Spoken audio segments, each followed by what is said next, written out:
Our time here in Chiang Mai, serenity has reigned. Stress, just an echo of a life once lived. Then, without warning, the axe fell. A financial detonation that shattered the calm. You ask, what monster has reared its ugly head? So much so that I feel the need to spend 20 or 30 hours making a video about it. Are you two international criminals with the police hot on your trail? Our money here in Thailand is being held hostage and we cannot access it. More specifically, our bank has froze our accounts. We pay for most things with an app on our phones. Most, if not all, places have a QR code by the cash register, and you simply scan it with your phone and viola. Money is taken out of your account and paid for whatever you're buying. After it didn't work once, but then twice, I knew it was time for a talk with the bank. In short, we were told that our accounts were frozen, and we were given 3 ways to prove our residency here in Thailand, and they would unfreeze the accounts. Option 1 was to prove that we own property, and that was a no-go. We rent our condo. And then option 2 was to go to the U.S. consulate and get some document that was original, notarized, and sprinkled with holy water. And then option 3, the most viable, was to go to the district offices and get what's called a yellow book. It's like a ID card for Thailand. Until then, our account was being held hostage. Why? In 2025, it was widely reported that nearly 3 million bank accounts had been frozen by various banks. This comes after a crackdown on scammers and thieves who have taken advantage of lax banking rules here in Thailand. The party's over for the bad guys, which is excellent news. But it's us minnows who've been caught up in a net designed for sharks. Well, the consulate was within walking distance of the bank branch we were at, so we just walked over there and knocked on the door, and we were greeted by a very confused Thai guy. He explained to us that it was by appointment only that we could get into the consulate. And this popped a huge balloon for me. I have seen so many movies where, the good guys running towards the consulate or embassy and the bad guys are chasing them, and the last second, the gate closes, they get inside, there's a big 6'12" U.S. Marine there to protect them. I said back up. It's not true. We reach out to Thai Assist. It's our immigration contacts we use. An email was returned, and it was, nope, can't help. So a flicker of hope extinguished. It was now time to call on the big guns. Siam Legal, a team of Bangkok-based lawyers we've used before. The price of their aid will undoubtedly be steep, but the promise of having attorneys ready by our side to do battle gave me the confidence I needed. We simply needed help. This bureaucratic labyrinth was formidable, and I was overwhelmingly grateful to Ton, who is our landlord, our beacon in the storm. He met us at the district offices, and we were attempting to get what's called a yellow book, one of the 3 options from the bank.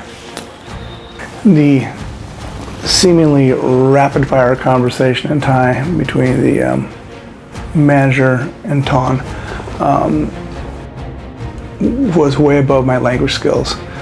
But soon the verdict was in, and Ton later translated the officer's cold response.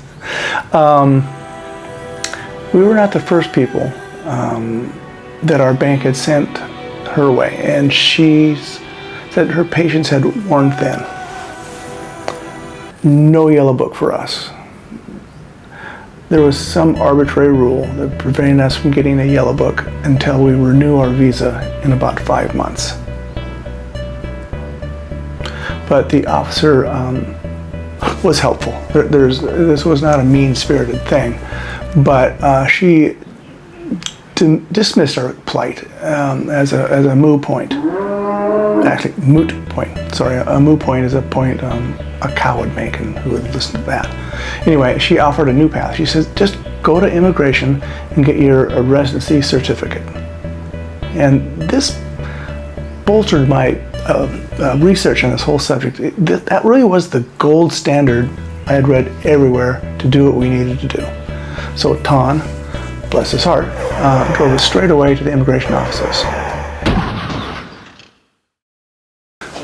We arrived at the immigration office, and then we were directed to the second floor of a building, and it said employees only. Well, anyway, we of course went right in, and right away there's this line that went up and up the stairway to this unseen office where we needed to be. So Diane and I got in the queue of the damned while Tom jumped ahead and made sure that we were in the right line. Very handy. After 30 minutes of waiting, our requirements were revealed. A mountain of paperwork, which we had, but copies of everything. Okay, so Ton sprinted off in search of the copy machine in some distant building, leaving us to go back down and rejoin this endless line. So when Ton returned with documentation in hand, we had reached the hallowed window. Documents were surrendered. A receipt was pressed into our eager hands, and a promise was made. Your residence certificate would arrive by mail in 2 weeks. Disappointment might have crushed lesser spirits, but we took this as a victory. We retreated to the nearby Starbucks and had a banana muffin and a toffee nut crunch latte. Amazingly delicious. But it was more sugar than I've had in about a year. I didn't feel well, but it was so worth it. We had endured. So Siam Legal did get back to us. They said, sorry, can't help. They gave some excuse, I can't remember. But anyway, the cavalry has retreated and they've abandoned us. Okay, a few weeks had passed. I checked the mailbox daily. But finally, the official government documents, worth their weight in gold, arrive. Now we were armed, ready for the final confrontation. We returned to our bank feeling confident, or as AI might state it, the adrenaline of battle singing in our veins. Finally, we could have our lives back to normal, back in order. But the axe fell again and harder this time. Even the teller seemed visibly shaken by the situation. I truly believe she felt bad for us. We had gone through a lot and she knew it. But my confidence just popped. The bank manager talked to Ton, our landlord. Well, he's Thai, plus he has this knowledge of the dark arts of banking. Anyway, that was of no help, so it was down to the U.S. consulate. This is the only place, the final place. For now, we were defeated.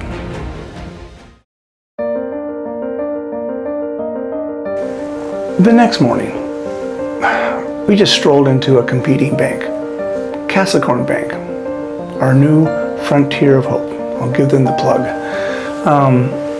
we were treated like royalty.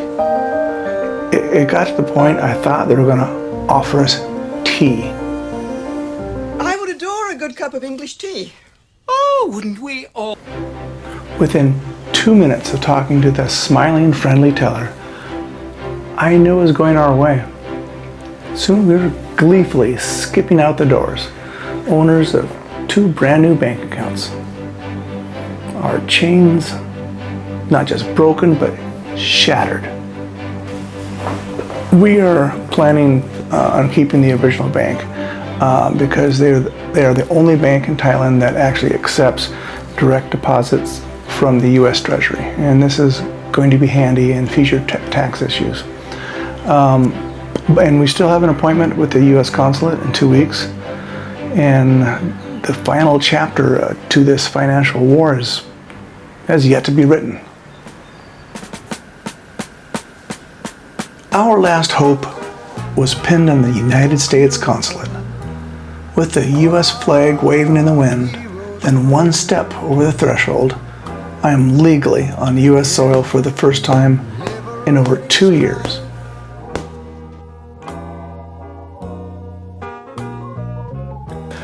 After the consulate appointment, we returned to our bank branch.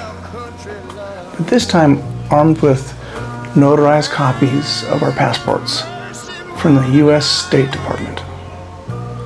The great thaw had begun. Within an hour of being at Bangkok Bank, the ship was righted. Our accounts were no longer frozen. They were available immediately, and that's how I paid for lunch.